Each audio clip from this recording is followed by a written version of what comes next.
Okay, so the original Kadampa school of Buddhism, to talk about that, we need to go a little bit back into Tibetan history to explain how it came to be.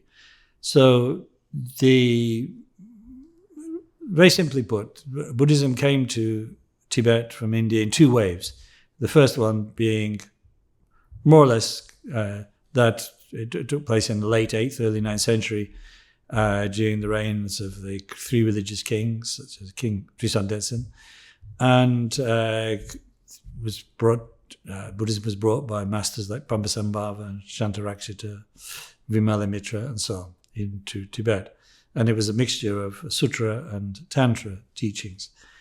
But for various reasons, mainly political, things declined in Buddhism in the mid-9th century. And particularly the support from the monarchy disappeared, effectively, with the dissolution of the central Tibetan monarchy. So the project of building monasteries and therefore with that institutions for the transmission of Dharma was very much broken up. Dharma survived, particularly among families of tantrikas, lay families of tantric practitioners, but the big institutions were curtailed, or collapsed actually. So that meant that in some ways confusion reigned in Buddhism in Tibet. A new tradition that's still in the process of being introduced, an incredibly rich tradition like Buddhism, with its kind of monasticism, its Vajrayana practice, its many different aspects, philosophical also. The Tibetans haven't really got hold of the whole picture, more or less, really, one might say, by the time this setback occurred. So confusion and difficulties occurred, and sometimes mispractices and charlatans began to flourish in the Tibetan scene by the early 11th century. So in one corner of Tibet, in Nari, in northwestern Tibet, there was still a small principality that had been connected, it was derived from the original central Tibetan monarchy. And in that place, the princes of that of Nari were very sincere about Dharma practice. They tried to sponsor it in their region, and both by trying to send young Tibetans to India to try to learn in the big monastic universities of northern India and also meet tantric masters and so on. People like Drogmi went at that time. And also part of the project was to invite prestigious masters from India once more. So by the time of the reign of the Prince Lama Yeshuo in the 1030s, the royal family decided to invite perhaps the most prestigious master they could think of in India, which was the master called Atisha Dipankara Shijnana. He'd been born in Bengal in 979 and was by this time, well, in his late 50s, but extremely well thought of, distinguished master. He was monastic. He was trained in all the philosophical tenet systems, but particularly Madhyamaka, of course, and was a tantrika, very learned in the four sets of tantras. So he was like a universal man in terms of Buddhism. He also was a person who was profoundly serious about the Bodhisattva teaching. He'd actually become heir through in various ways to a series of Mahayana oral transmissions called Lojong, or mind training. Lojong is a Tibetan term for this, of course, which express how to meditate on the bodhicitta and combine it with everyday life situations. So he was invited to Tibet. He was not entirely delighted about the prospect. Atisha is a very sophisticated Buddhist master from a very civilized part of the world at that time. Tibet was still very rough and ready as a place. And so he was a bit reluctant, but persuaded by his Yidam, his meditation deity Tara, to accept this invitation, he finally showed up in Tibet in 1040. Actually, Tara prophesied to him that if you go to Tibet, you will meet your destined main disciple, a layperson called Dromten. And as we'll see, that did come about. So Atisha ends up in the court of Nari, and it's there he stays for the next 3 years, teaching the royal family, particularly the Prince Chantru, and the most visible sign of what he was doing was that he composed this manual called the Lamrim, Lanjarim Midroma, actually, the Lamp of the Path of Enlightenment, Chantru Lanjidroma, which expresses this genre called the Lamrim, the graded path, or the stages of the path to enlightenment. And why this is so significant is because it was a response to the chaos in Tibetans' understanding and practice of Dharma, where different elements seemed very disparate to them, and you would either be a tantrika or a Vinaya holder, monastic, or you'd be philosophically interested and not this. So it was all broken up into bits. They couldn't really see the elephant for the parts, so to speak. I mean, there's some exaggeration in that, but nevertheless it was true. And some of the abuses that were carrying through, kind of misuse of Vajrayana, were quite serious. So Atisha was to put it right. And what he did in this beautiful work, a short but effective work, is to show how all the different parts of Dharma are to be combined together, both the Travaka and the Bodhisattva path, both within Mahayana, both the Sutra teachings and the Tantra teachings, from the level of a beginner who may just be concerned with happiness in this life and next life, up to a Bodhisattva, Buddhahood for this all sentient beings. The graduated path was what he presented in that, weaving everything together, a vast body of knowledge condensed into this easy to understand, at least, step-by-step graded presentation of Dharma. And that will become normative in Tibetan Buddhism. It will inspire works in all the traditions that then grow up from this time. But that was Atisha's first major work.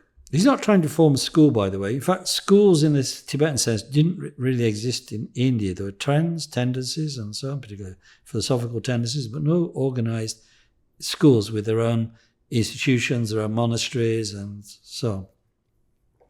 That's going to come.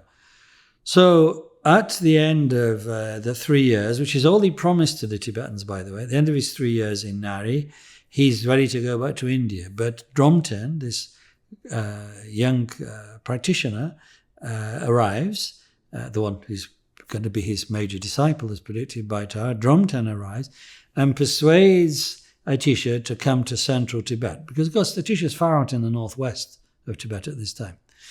So Atisha accepts, because Dromten persuades that many people want to receive his teachings, so that he accepts and comes to central Tibet, which means essentially Usang, the provinces of Usang, and so there he comes and spends the rest of his life, dying in 1054 in central Tibet. So during that time, both for Dromten and other disciples who come to him, because Kusandru and Noklek Bisharab, he kind of shares an enormous body of teachings. He participates in translation of sutras and tantras and of shastras, the philosophical commentaries. He transmits many teachings, both to groups of people and to individuals like Dromten, and he's teaching both sutra and tantra. So enormous body of teachings are given. But Atisha also impresses people by the force, his genuine sanctity, because Atisha is no mere scholar. He is actually the embodiment in his person of the qualities of the Bodhisattva path, true embodiment of those. So it's his qualities as much as his scholarship and mastery, which are what enable him to be such an effective transmitter of the Dharma to the Tibetans. Atisha seems to have had an extraordinarily lovely and gentle personality, and so it's no wonder so many people were so inspired by him, because he's both an awesome master in a way, far outweighing anybody the Tibetans could have met at that time, but he's also extremely intimate in his kind of capacity for kindness and love and care. So his main disciple is Dromten, but there are others. Now, Atisha dies in 1053. Is there a school by that time called the Kadam? Not really. But when can we date that to then? Well, I think we can date that to when his disciple Dromten establishes a monastery called Radeng, just north of present-day Lhasa, in Usang, in central Tibet. And it's funny, you see, that Dromten establishes a monastery. Why? Because he was not a monastic, let alone an abbot who could ordain others. He actually was a lay person. He was an upasaka, the upasaka Dromten, the Genyan Dromten. But being someone whose later followers will see him as an incarnation of the Bodhisattva Chenrezig, obviously had extremely great qualities. So when he founds Dradeng as like the place where Atisha's teachings will be transmitted from, like the kind of ground zero of transmitting Atisha's teachings in Tibet after Atisha's death, the Kadam tradition has come into being, one can really say. I mean, many other monasteries will follow from this, because again, another of the ironies is that though Dromten is lay, the Kadam will be really essentially monastic. You see, Atisha was that great monastic. Now, funny thing is, Atisha's own Vinaya lineage, his ordination lineage, is Mahasangika, from the Mahasangika branch of early Buddhism.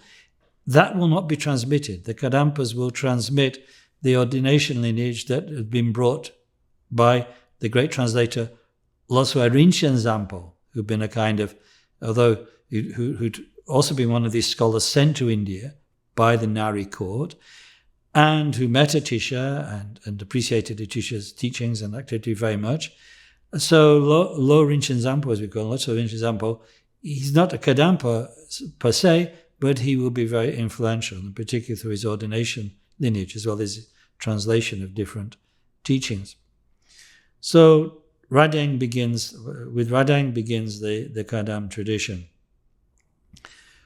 Dromten has three primary disciples who are like disseminate the Kadam, both geographically and in terms of the transmission of the teachings.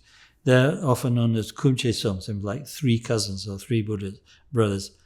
Potawa, Chenawa, Puchungwa. These are the three main disciples of Atisha. All monastics, of Dromten. They're all monastics, and they carry out the transmission. Transmission of what, essentially? Well, I could say of all Atisha's teachings, but the Kadampa histories tried to kind of, as it were, focus on three particular lines of transmission, although different accounts name them slightly differently. So let's follow that style. This is one Jamgon Contra Lodro Tai follows, for instance, in the Damnatza. There's the Shung teachings. The Shung means essentially the textual tradition. The Shung transmission is the transmission of the key works of Mahayana from India, such as, well, the Bodhicharya of Shantideva. This will be perhaps one of the most significant of the classical texts. But there'll be many more, because the Kadampa monasteries, like Sampu, founded by the Atisha's disciple Nok, this will be like a monastic university in imitation of Nalanda and Vikramashila in India. But let the Bodhicharya be representative of that stream of study of the Shastras, going back to the basic Indian sources on the path, on the philosophical teachings. In a way, Atisha's own text, Lamrim, the Lamp of the Path of Enlightenment, is like a condensation of that. So Kadampas, like the Sakyabhas alongside them, but really are responsible for the scholarly turn in early Buddhism in Tibet, putting everything on the sound footing of deep knowledge of the intellectual tradition of Mahayana, which is more than an intellectual tradition, because it's also the tradition of Bodhisattva practice. So that's the Shung or Lamrim tradition, because I could combine them as one. The second is the the tradition of the Damnak. Damnak, again, is a Sanskrit, a Tibetan word, means something like key teachings. The Damnak teachings are those teachings which mostly were originally orally transmitted by Atisha to his disciples, to Drom, and through Drom to the others, but which encapsulate how to practice the teachings that were found in the great classical Shastras, but how to practice them on your meditation seat and in everyday life. In short, the Damnak are very short, essential crystallizations of the Mahayana. And the key one of all of them, of course, the most famous one, is the series of teachings known as Lojong, or mind training. Lojong Atisha had received himself from three main teachers: Dharmakirti, who was a master living in what was then the Buddhist part of Indonesia, and Dhammarakshita and Maitri Yogin, but the most important being the first. So Lojong is a teaching given by Atisha, mostly oral, in oral teachings, but which the second generation of Kadampas, or third generation, will put into writing. So it's the disciples of Potawa, like Geshe Langritampa, and then next generation Geshe Tiakawa, who will translate those oral teachings on Lojong into the famous collection of Lojong texts, which will finally be known as the Lojong Jatsa, the 100 teachings on Lojong. So if on one side the Kadampas are intellectual with very deep study of the Mahayana classical texts, they're meditating on bodhicitta. They meditate on these very simple core teachings. And then alongside that, there's a third stream of early Kadampa teachings, which you can call Menak. Menak again is a kind of like type of oral instruction, but better perhaps expressed as pith instruction. And the essential Menak are the Tantric teachings, the Tantric teachings. Because although in some ways Atisha cooled down the Tibetan fever about Vajrayana, which is represented which had ended up in some kind of crazy exaggerations, he was a Tantric master. He understood fully how extraordinarily important the Vajrayana is for achieving Buddhahood. So he transmitted a lot of Tantric teachings in Tibet, particularly like Bhuya Samaja Tantra, as well as Tantras from the lower classes of Tantra. And his key Vajrayana teachings, his key Damnak, were the teachings known as the Kadam Labji, the four deities of Kadam. This is a teaching which combines together different aspects of practice, from the Lam Rim up to the 6 dharmas, 6 yogas of Naropa, fusing them with the meditations of 4 key deities: Shakyamuni himself as a deity, Tara herself as a protective deity, Chenrezi, the embodiment of compassion, and finally the deity Achala, or meteor in Tibetan. So these become the 4 famous deities of the Kadam. Now, of course, they have many more deity teachings and initiations of that, but the Kadam Laji is their most famous Menak teachings. So these are like at the heart of the Kadam transmission of the Dharma, from Atisha through Domten, through the 3 cousins, and then out through the various early Kadampa masters, who are called the Kadampa Geshis. Geshi means, it's a translation of the Sanskrit word Kalyana Mitra, which means spiritual friend or virtuous friend. In Tibetan, it's Gewashenyan, and therefore contracted to Geshi. So the Kadampa Geshis are this early Kadampa masters. And they're enormously influential in Dharma. The Kadam tradition spreads like wildfire, probably because of the directness of their teachings and their example of saintliness of the early Kadampa Geshis. But one aspect of their success, in a way, also perhaps helps to explain why they decline, because the question one might ask is, where are the Kadampas now? And the answer, the authentic answer, is the Kadampa does not exist as an independent tradition. It kind of eventually merged into the other traditions. almost like they were too successful for their own good. So, for instance, the early Kagyu master Gampopa, heir to Milarepa's Vajrayana teachings, his Mahamudra teachings, was also an heir to the teachings of the Kadampas. He'd been a Kadampa monk for some years, and he fused the teachings on the Lamrim and so on that he heard from his Kadampa Geshis, like Jayulpa, with Milarepa's teachings. And so what we have as the foundation of the Kagyu tradition, the Kagyu foundation of 4 great and 8 minor branches of Kagyu, is essentially the union of Mahamudra from Milarepa and Mapa with Kadam teachings from Atisha. That's why it's called Kachak Chuni. The 2 streams of Ka, Kadam, and Chat, Mahamudra, become one. And although the Sakyapas were not so influenced by Kadampas, they certainly were. Jelsen Dragpa Jelsen was a disciple of the Kadam master Dawa Jelsen. Even Sakyapanita received teachings from the Kadampa Geshe Chiwalepa. So some Kadam teachings absorbed into Sakya. Even the Nyingmas, to a certain extent, although somewhat less, certainly through the figure of Longchenpa, absorbed some Kadampa teachings. But the school which absorbed the Kadampa teachings mostly was that of Tsongkhapa, the Geluk, in the 14th, early 15th century. Because Tsongkhapa explicitly identified himself, though he received teachings from other schools, as like a revivalist of the Kadam. He took Atisha's lamp of the Path of Enlightenment as his model for his own Lamrim text, the Lamrim Chenmo. And though he had teachings from the other schools, yes, this Lamrim Chenmo was really at the heart of Tsongkhapa's teaching. Again, also, Tsongkhapa saw himself as returning to Atisha's insistence on monasticism.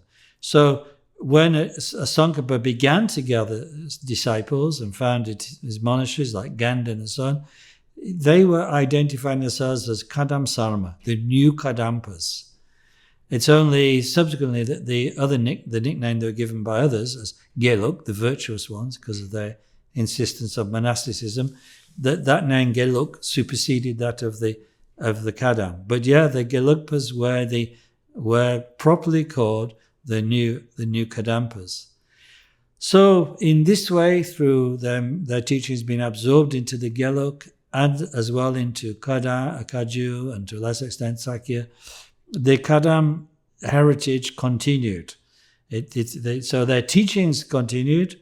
For instance, in the Druptak Kundu collection of sadhanas made by Ajahn Lota Wangpo and Jamin Chensi in the 19th century, from which most of our initiations and sadhanas are borrowed, we have mini collections like the Natang Jatsa, the 100 initiations of Natang Monastery, collected by Chim Nankada, an early Kadampa Geshe.